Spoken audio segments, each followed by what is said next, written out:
শুভ সকাল বন্ধুরা, আশা করি তোমরা ঈশ্বরের আশীর্বাদে খুবই ভালো আছো এবং সুস্থ আছো। আমিও কিন্তু বেশ আছি। আজ হচ্ছে শুক্রবার আর জুন মাসের 7 তারিখ।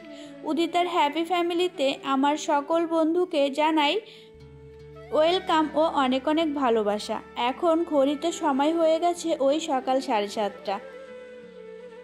আমার সকল বন্ধুকে সাথে নিয়ে আজকের ভিডিওটা আমি সকাল 7:30 থেকেই শুরু করলাম। আর রান্নাঘরে চলে এসেছি। রান্নাঘরে এসে এখানে কিন্তু আমি দুধ চাটা বসিয়ে দিয়েছি। তাছাড়া লিকার চাটা কিন্তু আমি আগেই করে নিয়েছি। আর এখানে আমি বসিয়ে দিয়েছি দুধ গরম করতে। আর দুধ গরম করতে করতে এখানে আমি কিন্তু গাছের থেকে কিছু বেগুন ছিঁড়ে নিয়ে এসেছিলাম। তাছাড়া প্রচণ্ড গরমের জন্যে না গাছ কিন্তু কেমন হয়ে গেছে, তার জন্যে বেগুনের ফলন অনেকটাই কমে গেছে। আর তারপরে আমি আবার আমাদের খেতে চলে গেছিলাম, সেখান থেকেও আমি বেশ কিছু বেগুন পেয়েছিলাম। তাছাড়া ওখানেও কিন্তু বেশ কিছু গাছপালা রয়েছে, তবে বৃষ্টির কারণে না গাছপালাগুলো কেমন হয়ে গেছে, তাই তেমন একটা সবজি এখন আর হচ্ছে না। তারপর আমি কিন্তু ঘরে এসে দুধ চাটা নামিয়ে নিয়েছিলাম আর বাবাকে একটা দিয়ে দিয়েছি আর আমার জন্য একটা রেখে দিয়েছি। বন্ধুরা, আমরা কিন্তু কাঁচকলা প্রায় খেয়ে থাকি, তবে কাঁচকলার খোসাটাও যে খাওয়া যায় সেটা হয়তো বা অনেকে জানি আর অনেকে জানি না। তাই তো আমি এই কাঁচকলার খোসাটার রেসিপিটা তোমাদের সঙ্গে শেয়ার করব। তোমরা দেখতে থাকো আমি কাঁচকলার খোসাটা কিভাবে বাটা করি, আর তোমরাও একদিন এইভাবে ট্রাই করে দেখতে পারো। গরম গরম ভাতের সাথে কিন্তু খুবই ভালো লাগবে। এটা হচ্ছে গতকালের কলার খোসা। গতকালের কলার খোসা যেহেতু কষ কিন্তু তেমন একটা ছিল না, তারপরেও আমি কেটে কিন্তু কিছুটা টাইম জলে ভিজিয়ে রেখেছিলাম। তারপর এখন আমি এই লবণ আর হলুদ দিয়ে কাঁচকলার খোসাটাকে না কিছুটা টাইম একটু ভাপিয়ে নেব। আর ভাপিয়ে নিলে হবে কি, যে কষটা রয়েছে কষটাও বেরিয়ে যাবে, আর সাথে করে আমি যখন ভাজবো আমার বেশি ভাজা লাগবে না, একটু কম ভাজলেও হয়ে যাবে। আমার যে সকল বন্ধুরা এখন আমার ভিডিওটা দেখছো, সেই সকল বন্ধুদের কাছে অনুরোধ করছি ভিডিওটা দেখার শুরুতে একটা লাইক দিয়ে দেখা শুরু করো। আর ভিডিওর শেষে কিন্তু কমেন্ট করে জানাতে ভুলো না ভিডিওটা তোমাদের কেমন লাগলো।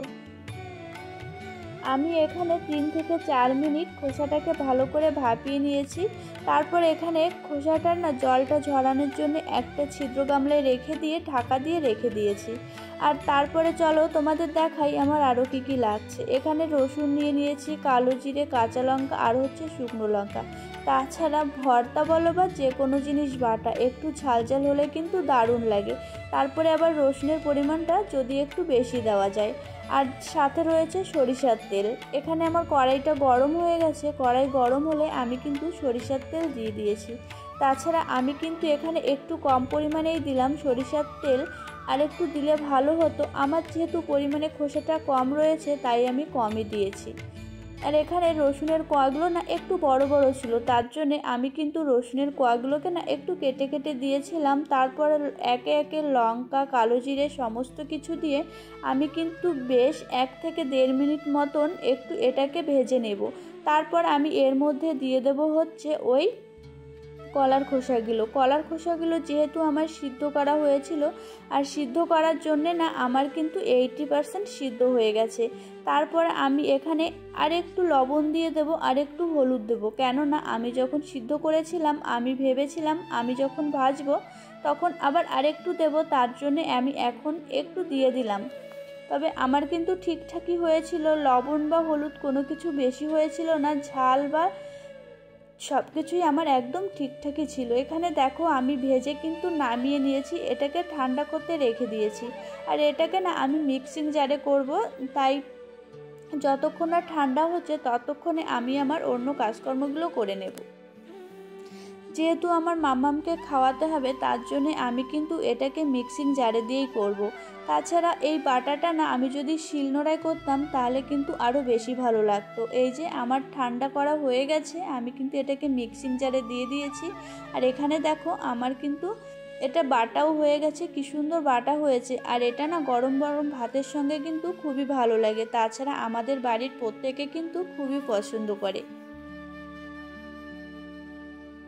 বন্ধুরা, আমার এই রেসিপিটা তোমাদের কেমন লাগলো তোমরা কিন্তু কমেন্ট করে জানাতে ভুলো না। এখন সময় হয়ে গেছে ওই সকাল 10টা। মাম্মামের খাবার নিয়ে তো আমি উপরে চলে এসেছি, আর মাম্মামও না ঘুম থেকে উঠে নিচে চলে গেছিলো, সাথে মাম্মামকেও নিয়ে এসেছি। মাম্মাম ওইদিকে ব্রাশ করছে, আর আমি এই সুযোগে এই বিছানাটাকে একটু গুছিয়ে নিচ্ছি। তাছাড়া মাম্মাম কিন্তু এখন নিজে নিজেই ব্রাশ করতে পারে। আমি মাম্মামকে সপ্তাহে 2 থেকে 3 দিন ব্রাশ করে দিই, আর বাদবাকি দিনগুলো মাম্মাম নিজেই ব্রাশ করে। আর এই যে পাশবালিশের যে নাতাগুলো আনতে বলেছিলাম, মাম্মামের পাপা তো আগের দিনই এনে দিয়েছিল, সেগুলোকে আমি এখানে ভরে দিয়েছি। তাছাড়া সেই রবিবারে আমি বেড কভার চেঞ্জ করেছি, আজ হচ্ছে শুক্রবার, আজ আমি এগুলোকে ঠিকঠাক করলাম। আর এখানে আমি কিন্তু বিছানাটা গুছিয়ে নিয়েছি, আর তার মাঝে আমার কিন্তু মাম্মামকে খাওয়ানো হয়ে গেছে। আজ কিন্তু আমি অফ ক্যামেরাতেই সব কিছু করে নিচ্ছি, যেহেতু রান্নাবান্না করতে অনেকটাই লেট হয়ে গেছিলো। এখানে আমি কিন্তু জলের বোতলে জলও ভরে নিচ্ছি। আমার যে সকল বন্ধুরা এখনও আমার চ্যানেলটিকে সাবস্ক্রাইব করনি, আমার সেই সকল বন্ধুদের কাছে অনুরোধ, প্লিজ বন্ধুরা আমার চ্যানেলটিকে সাবস্ক্রাইব করে আমার পরিবারের একজন হয়ে যাও, আর মিষ্টি করে একটা কমেন্ট করে দিয়ে যাও। সেই কমেন্টের ভিত্তিতে আমি কিন্তু পৌঁছে যাব তোমাদের পরিবারে। তবে একটু অপেক্ষা করতে হবে, কেননা সব কিছুরই তো সময় রয়েছে, আর সময়ের বাইরে তো আমরা চলতে পারি না। আর আমার পুরনো যারা বন্ধুরা রয়েছে তারা প্রতিনিয়ত আমাকে এত ভালোবাসা দিচ্ছ আর এত মিষ্টি মিষ্টি কমেন্ট করছো, আমি কিন্তু ওতে অনেক উৎসাহ পাচ্ছি। আর তোমরা যদি আমাকে এইভাবেই ভালোবাসা দিতে থাকো আর এইভাবেই সাপোর্ট করতে থাকো, তাহলে কিন্তু আমি আগামী দিনে আরও অনেক সুন্দর সুন্দর ভিডিও তোমাদের উপহার দিতে পারবো। আমি এখন নিচে চলে এসেছি ওই সকালের খাওয়া দাওয়া করব তার জন্যে। আর এসে দেখি মাম্মামের পাপা বাজার থেকে চলে এসেছে, আর আমি কিন্তু খাওয়া দাওয়াটাও করে নিয়েছি। খাওয়া দাওয়া করে এই মাছগুলো এখন হাত দিলাম। আর যেহেতু অনেক ধরনের মাছ এনেছে, এই মাছগুলো না মা যদি একা একা করতে যায় মার বেশ অনেকটা টাইম লেগে যাবে। আর আমাদের কলেজ সাইডটাতে না প্রচণ্ড গরম, তাই আমি মাকে মাছগুলো ধুয়ে দিলাম, আর মা এই মাছগুলো আস্তে আস্তে কেটে নেবে। এখানে দেখলাম 3-4 রকমের মাছ রয়েছে, ওই মোরলা মাছ, বেলে মাছ, আর হচ্ছে পুঁটি মাছ রয়েছে, আর দেখলাম ছোট ছোট চিংড়ি মাছ রয়েছে। আর এখানে এই যে রয়েছে হচ্ছে ট্যাংরা মাছ। ট্যাংরা মাছগুলো বেশি বড় না, তবুও দেখলাম ট্যাংরা মাছগুলোর মধ্যে না ডিম পোড়া রয়েছে। আর এখানে এই যে রয়েছে একটা সিলভার কাপ মাছ, আর এখানে আবার বেশ কিছু চিংড়ি মাছও নিয়ে এসেছে। আসলে মাম্মামের পাপা হয়তো বা এনেছে, মাম্মাম না চিংড়ি মাছটাও দেখছি কয়েকদিন ধরে বেশ পছন্দ করছে। তারপর দেখো আমি কিন্তু এখানে এই মাছগুলো ধুয়ে রেখে দিয়েছি। তার ঘরে আমার সার্ফ ছিল না, আমি এখানে সার্ফ নিয়ে চলে যাব উপরে গিয়ে মাম্মামকে স্নান করাতে হবে, খাওয়াতে হবে, তাছাড়া আমারও কিন্তু স্নান করতে হবে। আবার রয়েছে বেশ কিছু জামা কাপড় ধোয়ার। আর এটা হচ্ছে আমার শ্বশুর মশাইয়ের ঘর, এখানেই কিন্তু আমাদের এই সমস্ত জিনিসপত্র থাকে। আর আমি কিন্তু এখন বন্ধুরা স্নান টান করে একদম নিচে চলে এসেছি। তবে মাই বলেছিল রান্না বান্না করবে, তখনও দেখলাম মায়ের কিন্তু মাছ কাটা হয়নি, তাই আমি মাকে বললাম আমি রান্নাটা বসিয়ে দিচ্ছি, তুমি পরে এসে করে নিও। আর হঠাৎ রান্না করতে করতে জানতে পারলাম আজ আবার বাড়িতে 3 জন অতিথি আসছে। তো বন্ধুরা নিজেরা রান্নাবান্না করে খেলে কোনোই টেনশন থাকে না, যখনই শোনা যায় যে আত্মীয় স্বজন আসছে তখনই কিন্তু একটা টেনশন কাজ করে। তারপর এখানে এই মাছগুলো তো আমার লাগবে না বলে আমি ফ্রিজে রেখে দিচ্ছিলাম, আর তার জন্যে না একটু টেনশনের মধ্যে দিয়েই রান্নাবান্নাগুলো করছিলাম কেমন হবে কি না, তার জন্য মাঝে কোনো আমি আর ভিডিও ক্লিপ নিয়েছিলাম না। একদম এখানে এই যে রান্না হয়ে গেছে, এখানে রান্না করেছিলাম হচ্ছে পটল চিংড়ি, আর এটা ছিল টমেটো দিয়ে হচ্ছে সিলভার কাপ মাছের ঝোল, আর এখানে করেছিলাম হচ্ছে ওই মাছের মাথা দিয়ে মুগ ডাল।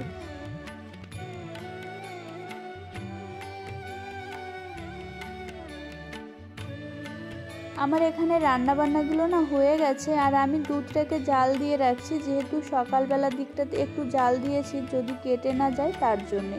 আর এখানে এই যে কাঁকরোল ভাজা করেছিলাম, আর এখানে এই যে লেবুটা আমি একবারে কেটে রেখেছি, আর মাম্মামের জন্য রেখে দিয়েছি একটু চিংড়ি মাছ ভাজা।